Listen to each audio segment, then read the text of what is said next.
Hey everyone, welcome back to the channel. Today's story is one of those moments that reminds you never to judge someone by their job title, their clothes, or the seat they sit in. Because sometimes the quietest person in the room is the one who changes everything. Early one cold morning, the towering glass building of a billion-dollar company buzzed with nervous energy. Employees rushed through the lobby holding tablets, coffee cups, and stacks of documents. Something huge was about to happen. The company was finalizing a massive international agreement worth $1.2 billion. Investors from different parts of the world had flown in for the final negotiations. Lawyers, translators, executives, everyone important was already inside the building preparing. Outside, a black luxury car slowly pulled up to the entrance. Behind the wheel sat a calm middle-aged man named Daniel. Daniel worked as a driver for the company's CEO. Most employees barely noticed him. To them, he was just the driver, the man who opened doors, carried luggage, and quietly waited in parking lots for hours. But Daniel had kind eyes and a quiet confidence that most people overlooked. In the back seat sat the company's CEO, Victoria Harlow, powerful, sharp, and known for being extremely demanding. She stepped out of the car while talking loudly on her phone. "If this deal collapses today, someone is losing their job," she snapped. Daniel politely opened the door for her. She didn't even look at him. As they walked toward the entrance, Daniel gently said, "Big meeting today, ma'am. Hope everything goes smoothly." Victoria gave a short laugh. "Trust me, Daniel, this meeting involves people who speak the language of billion-dollar business, not parking lot conversations." Some nearby employees chuckled. Daniel simply smiled politely and nodded. Inside the building, the atmosphere was intense. Representatives from several countries were already seated in a massive conference room on the top floor. The deal involved companies from Europe, Asia, and the Middle East.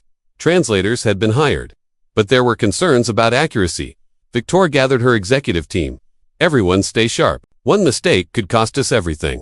Meanwhile, Daniel quietly took a seat in the waiting area outside the conference hall. As drivers usually did, he pulled out a small lunchbox and a worn notebook. Inside the notebook were pages filled with different languages, phrases, and notes. Security guards often joked that Daniel was always studying something, but they didn't know was that Daniel loved languages. He had spent years learning them during night shifts, online lessons, old books, and conversations with strangers. English, Spanish, French, German, Arabic, Mandarin, Japanese, Portuguese, Russian. 9 languages. But no one had ever asked.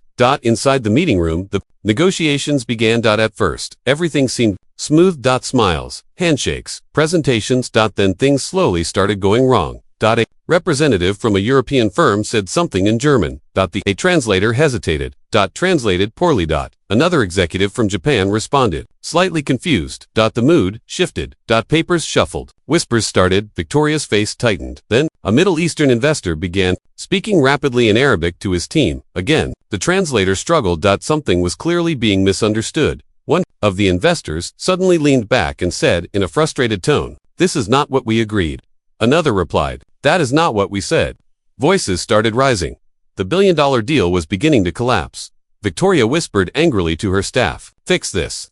The translator looked overwhelmed. Legal advisors started arguing over wording. 30 minutes later, the room was tense and chaotic.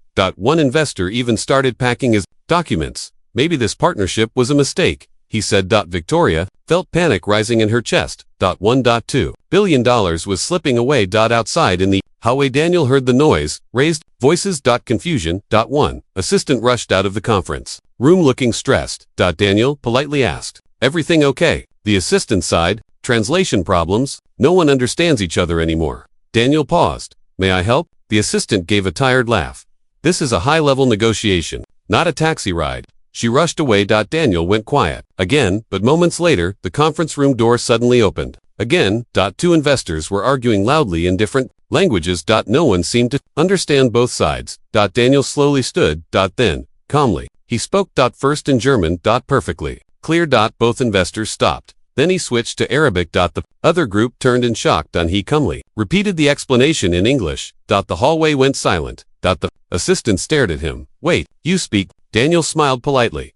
"A few languages." Inside the conference room, someone said, "Bring him in." Daniel hesitated. "I'm just the driver." But the assistant insisted, "Right now. You're exactly who we need." Daniel walked into the room. Victoria looked up and froze. "Daniel, what are you doing here?" One of the investors said, "This man understands us." Daniel respectfully nodded.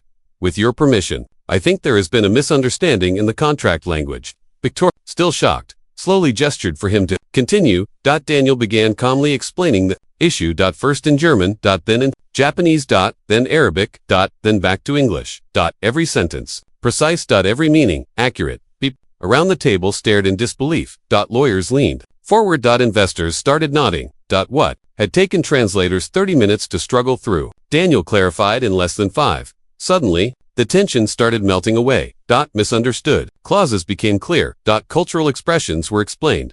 Tone was corrected. The investors who had been ready to walk away slowly sat back down. Victoria couldn't believe what she was witnessing. Her driver, the man she had mocked earlier, was now holding together a billion-dollar negotiation. One investor even laughed. Where did you find this man? Another said, he understands not just language, but meaning. Daniel remained humble. I just didn't want a misunderstanding to ruin something important. The meeting continued, now, with Daniel helping bridge communication. German to English. Arabic to English. Japanese to English. Sometimes even correcting cultural phrasing. So no one felt insulted. 2 hours later, the impossible happened. The deal was signed. $1.2 billion secured. The room burst into relieved conversation and applause. Victoria sat silently.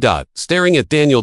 After the investors left, the executives gathered around him. Why are you working as a driver? Daniel gave a simple answer. Because it pays the bills while I raise my daughter. The room went quiet again. Victoria slowly stood and walked over to him. For the first time that day, her voice was completely different. Daniel, why didn't you ever tell anyone you could do this? Daniel smiled gently. No one ever asked. That answer hit the room harder than any speech. Later that evening, Victoria stood in front of the company board.